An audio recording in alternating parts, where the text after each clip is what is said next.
అలాగే రాహు బలం తీసుకుంటే సింహరాశి వాళ్ళకి ఈ పరాభవ నామ సంవత్సరంలో డిసెంబర్ 5, 2026 వరకు రాహు బలం లేదు. రాహు ఏడో స్థానంలో సంచారం చేస్తున్నాడు. దీనివల్ల లైఫ్ పార్ట్నర్‌తో గొడవలయ్యే అవకాశాలు, కొత్త పరిచయాలు, కొత్త ఫ్రెండ్‌షిప్పుల వల్ల ఇంట్లో ఫ్యామిలీలో గొడవలయ్యే అవకాశాలు ఇలాంటివి ఎక్కువగా ఉంటాయి. కానీ 2026 డిసెంబర్ 5 తర్వాత మళ్ళీ 2027 సంవత్సరం ఏప్రిల్ 6 వరకు పరాభవ నామ సంవత్సరం చివరి వరకు రాహు అద్భుతంగా ఉన్నాడు.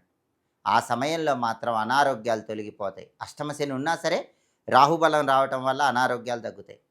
అప్పులుంటే అప్పుల నుంచి బయటపడతారు. భయంకరమైన శత్రువులు కూడా మిత్రులుగా మారిపోతారు. అంటే రాహువు బ్రహ్మాండంగా యోగించే సమయం సింహరాశి వాళ్ళకి 2026 డిసెంబర్ 5 నుంచి 2027 ఏప్రిల్ 6 తేదీ వరకు.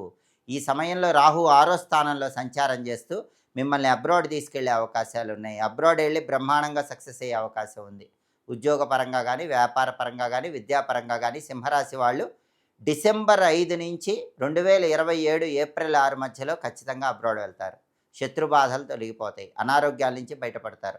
పెద్ద మొత్తంలో ఉన్న అప్పుల నుంచి బయటపడతారు. కానీ డిసెంబర్ 5 వరకు మాత్రం రాహు ఏడో స్థానంలో వ్యతిరేకంగా ఉన్నాడు. లైఫ్ పార్ట్నర్‌తో గొడవలు, స్నేహాల వల్ల ఇబ్బందులు ఇవన్నీ ఉంటాయి. కాబట్టి డిసెంబర్ 5 వరకు ఏం చేయాలి? దుర్గాదేవి ఆలయ దర్శనం ఆదివారం పూట చేసుకోవాలి. దుర్గాదేవి ఆలయంలో రాహుకాలంలో వీలైనప్పుడు ఆదివారం పూట నిమ్మదీపాలు పెట్టుకుంటూ ఉండాలి. ఆదివారం దుర్గాయై నమః అనే మంత్రం వీలైనన్ని సార్లు చదువుకోవాలి.